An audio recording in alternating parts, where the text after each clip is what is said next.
Hi students, welcome back to WAPC. We can continue on our classical mechanics. Okay, the first question is a ball of mass 0.2 kg is thrown vertically down. Not that, thrown vertically down. It's not dropped vertically. Okay, it is thrown vertically down from a height of 10 meter. It collides the floor and loses 50% of its energy and then rise back to the same height. Okay, after losing the 50% of energy, the ball gets back to the same height. That means the energy given by the throwing is dissipated by the 50%. Okay, so we can calculate it. The value of its initial velocity is, we have to calculate the velocity which is in initially. Okay, so we can assume that u may be the velocity in the initially the person is throwing to the downward. Okay, so and in the last case they said that after losing the 50% of energy, the ball get back to the initial position. So the potential energy stored by the ball is just mgh. That will be equal to the half of, that means 50% of the energy is dissipated, so it will be equal to half of what the energy, kinetic energy given by the person who is throwing downward. So half mu square, half mu square plus mgh. Mgh is the potential energy when the person is throwing downward. Okay, and half mu square is the kinetic energy when what the person throwing towards the down. Okay, so half into half, it will be 1 by 4 mu square plus 1 by 2 mgh. Okay, so in the left side there is an mgh and the right side is an mgh. So half mgh can be cut from the both sides. So on the left side half mgh will be there, and that will be equal to 1 by 4 of mu square. Here they mentioned the mass, but we don't need the mass. We can cut the mass on the left side and the right side, and we can take that 4 to the left side. It will give 2gh is equal to u square. So u is equal to root 2gh, and h is, from the question, h is 10 meter. Okay, from the question h is 10 meter and the g can be approximated as 10 meter per second square. So it will be 10 root 2. The value of root 2 is approximately 1.414. So 10 into 1.414 gives what? 14.1. Okay, we can check that answer with these options. Option D is 14 meter per second. So option D is the correct answer. We can move to the second question. The second question is related to the concept. Okay, the moment of inertia of a rigid body about an axis. Option A depends on the position of axis of rotation. Yes, it is correct, because if this is a disk and this is an axis, we know that mr square by 2 is the moment of inertia. That means it is depend on the axis. We have two laws. That means the moment of inertia is related to two laws, that is perpendicular axis theorem and parallel axis theorem. These two laws are very, very important. Okay, repeated questions are asking from these using these two laws. Okay, so this option B is does not depend on its size. It is false, because when the size increases, the mass increases. The mass increases, the moment of inertia will also increase. And option C is does not depend on its mass. Again, it is false. Option D is does not depend on its shape. We know that I omega square, even the shape is get more flattered, the moment of inertia will increase, because more area will give more size and it give more moment of inertia. When it is come to a closer to the axis, it gives less moment of inertia. So it is related to the shape. Okay. So we already know that the option A is correct. So option A is the correct answer. And moving to the third question. See, the third question is only the same as from the second question, but it is in application level. The parallel axis theorem. Okay. So the third question is 7 identical discs are arranged in a planar pattern. The pattern is given. Okay. So as to touch each other as shown in the figure. Each disc has mass m, small letter m, and the radius capital R. What is the moment of inertia of the system of 6 discs about an axis passing through the center of the central disc and normal to the plane of all discs? Okay, so I will draw here this dotted center part. Here from the page the axis is upward, and we want to calculate the moment of inertia about that axis. Okay, that axis is passing through itself a disk, and 6 disc is arranged about that disk. Okay, actually the central disk gives one moment of inertia. That can be easily, we know that the moment of inertia by a disk is mr square by 2. So we can write the central IC, the moment of inertia by the central disk is mr square by 2. And students, please observe each disk. That 6 discs are arranged similar to each other. Okay, that 6 discs are very similar. So our calculation gets simpler because we only want to calculate the moment of inertia by one disk. Then we can multiply it with 6, which gives the total moment of inertia by the 6 disk which is surrounded by the central disk. Okay, so the moment of inertia given by this one disk is mr square by 2. We can let this, the moment of inertia by this disk is mr square by 2.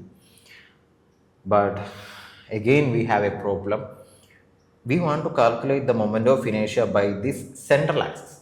That's why we want to apply the parallel axis theorem. What does the parallel axis theorem says? The moment of inertia of an axis will gives the sum of moment of inertia of the axis of the disk. Addition to that, the product of mass into the square of distance between these parallel lines should be added. Okay, that means mr square by 2, which is the moment of inertia of this disk, and addition to that, product of mass of distance between these centers, parallel lines, is what? 2r. Product of mass and the square of the distance between them. 2r is the distance between them. So square of this 2r gives what? 4r square. M into 4r square. So this is the moment of inertia given by one disk. We have total 6 disks. So I can be written as the mr square by 2 by the central disk plus 6 into, because 6 disks are surrounded by the central disk. Okay, so mr square by 2 plus 4 mr square. Okay, actually this will be mr square by 2 plus 3 mr square plus 24 mr square, which gives mr square by 2 plus 27 mr square. So we want to make the LCM. So mr square by 2 plus double of 27 is 54 mr square by 2. Total we get 55 mr square by 2. Now we can check with our options. 54 mr square by 2. Option A is the correct answer. Okay, then we can move to question number 4. The true length of a wire is 3.678 centimeter. That is given. Okay. When the length of this wire is measured, that means someone is measuring that the length using instrument A, not the point, instrument A. The length of the wire is 3.5 centimeter. That means some error has occurred. Okay, every instrument has their own error. Okay, when the length of the wire is measured using B, that means another instrument B, it is found to have length 3.38 centimeter. Okay, by the first instrument is 3.5, then the second instrument is 3.38 centimeter. Options are measurement with B is more accurate and precise. So the question is about accuracy and precise. Actual value is 3.678 and by A is 3.5 and by B is 3.38. See, actual value is more related to the measurement made by A. That means the actual value is 3.678 and the measured value by the A is 3.5. That means their error is minimized. So more accurate is measurement made by A.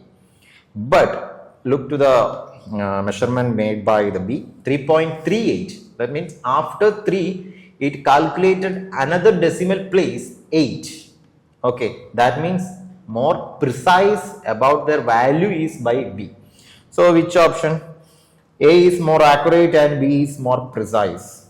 Option D is the correct answer. Okay. Simple question.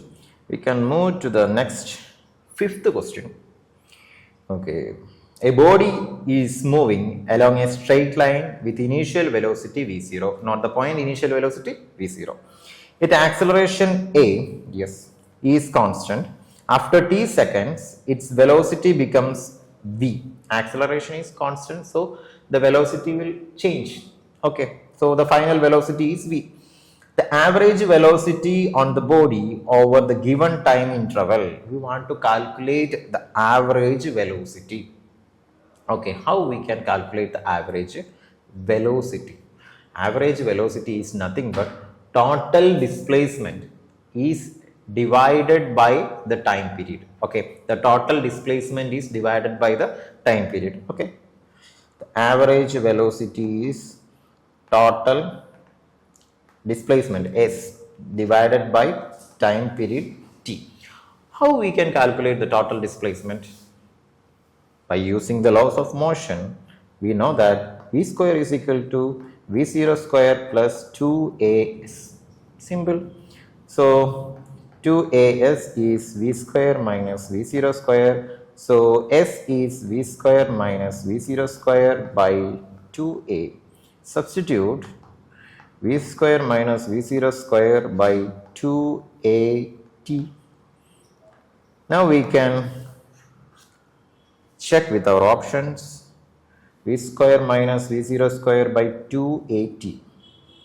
Option B and option D has the denominator 2at, but in option D it is plus, option B it has minus. So option B is the correct answer. Now we can move to the next question, 6th question. A particle is in uniform circular motion, uniformly circulating around a fixed point. Okay. Related to one complete revolution of the particle, which among the statement is incorrect? Okay, one statement is incorrect and the other three are correct. Option A, average speed of the particle is 0. Option B, average velocity 0. Option C, average acceleration 0. Option D, displacement of the particle is 0. So in the question, they have already said that after one complete revolution. Okay. Related to one complete revolution, that means related to that one complete revolution, it can be any position. Okay. If this is the circle which the particle is moving, if this is the initial point, In one complete rotation, this can be the point, this can be the point, this can be the, anyone can be the point. Any point can be obtained by that particle. Okay, but average speed of the particle is 0. In calculating the speed, we know that the speed is a scalar quantity. What's the property of a scalar quantity? Scalar quantity does not need any direction. Okay, if this is the initial position, if it traveled through the entire circle and come and stay here, it has a magnitude. Okay, but in velocity, if it is traveled through this trajectory and attained this point, the initial and the final point are same. Okay, so by considering the direction, the magnitude becomes 0. Okay, so the velocity becomes 0, acceleration becomes 0, so the displacement becomes 0. Because these three quantities are vector, it has direction. Okay, that's why these three quantities become 0. But the speed, if it is traveled 1 millimeter or 1 nanometer, then it has a magnitude, never become 0, because that has a scalar quantity. That means a magnitude is there. Okay, so we can move to the next question. 7th question. When a planet revolves around the sun, in general, for the planet, option A, kinetic and potential energy of the planet are constant. Angular momentum about the sun and aerial velocity of the planet are constant. Yes, by Kepler law. What is the Kepler law? The aerial velocity is a constant. That means if this is an elliptical structure and these are the two foci, if the planet is very near to the foci, it covers more area. It covers the area by using a increased velocity. That means the velocity in here is increased and the velocity in here is decreased. That means the minimum velocity is in here and the maximum velocity is in here. So the velocity is not a constant in here, but it covers equal area in equal interval of time. That means the aerial velocity of the planet are constant. Yes, by Kepler law, aerial velocity is a constant. So option B is the correct answer. So next we can move to the 8th question. Okay, read the 8th question. A closed water tank has cross-section area A. The upper part of this tank is closed. It has a small hole at a depth of h from the free surface of water. Okay. The radius of the hole is r, so that r is very smaller than root of a by pi. Okay. If P0 is the pressure inside the tank above water level and Pa is the atmospheric pressure, the rate of flow of water coming out of the hole is dash. We have to find the rate of flow of water. Okay, so let us consider that we have a rule that the volume, that means the rate of flow of water, is a constant. That actually that rule is stated by the equation of Q is equal to AV. We already get familiar with that equation from the previous class, that Q is equal to AV is a constant. Q is equal to AV is a constant. That means A is the area of the hole in which the water get outside. That means here this is the area for which we calculate the hole, for the hole. So see, all the options are the area is pi r square. We need to calculate the velocity.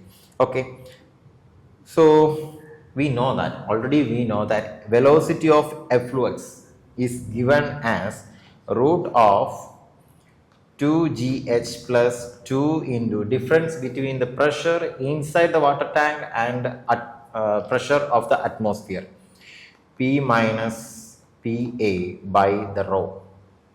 Okay, please think that means the atmospheric pressure is PA and the pressure inside the tank is P. When the P is very less than the atmospheric pressure, the water will not come out. Okay, we already know that because the topmost position of the tank is closed. Okay, if the pressure of the outside get increased, the water gets stopped there because the outside pressure is P, atmospheric pressure is greater and the inside pressure is very low, so the water will not flow to the outward.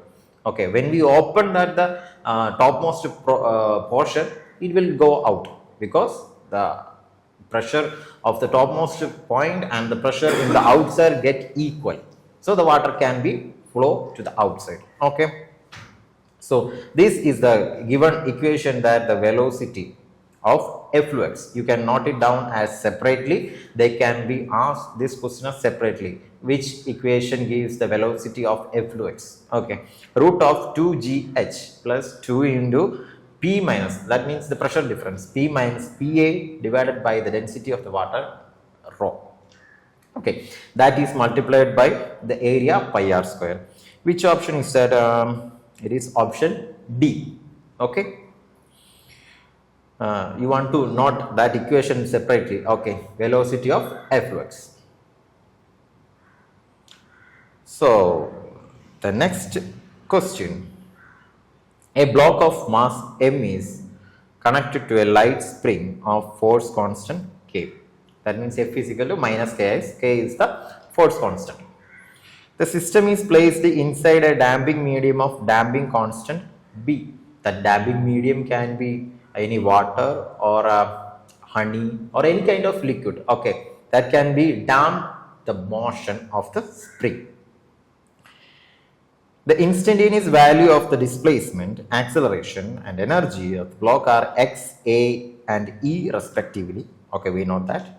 The initial amplitude of oscillation is a and omega dash is the angular frequency of oscillation. The correct expression related to the damped oscillation is, okay, please check each and every options. Some property is there with one option. The first option has e raised to minus bt by m and the second option is the second order differential equation. We already know that equation represents the damped oscillation. So option B is correct, but option A we have a doubt there. In option C is very similar to option A e raised to minus b by m cos omega dash t plus phi. Okay, and option D is omega dash is equal to root of k by m minus b square by 4m m square. And option D is also representing the damped motion because the presence of b square by 4m square from k. Okay, so that means when b is increasing, that angular frequency will come to 0. Okay, but option A and option C has a similarity and we have some doubt in that. But check option A and option C. The both has e raised to minus bt by m and in second one e raised to minus b by m. See, what is mean by exponential degradation? We know that exponential degradation means like this. Decrease when the exponentially decrease when the time increase. But in these two options, option C does not have a term with the t. That means when time increases, nothing has happened to that option C. But on option A, when time increases, the energy get decreased. That makes sense. But option C doesn't make any sense because when t increases, cos term will not come to 0. Cos is just oscillating like this. See, cos is just oscillating there. It will not come to 0, and in cos oscillation it comes to 0, then it goes to maximum, come to 0, then goes to maximum. That is not a damped oscillation. Okay, in damped oscillation, when it comes to 0, it will stay there. So option C is the incorrect expression. Okay, thank you.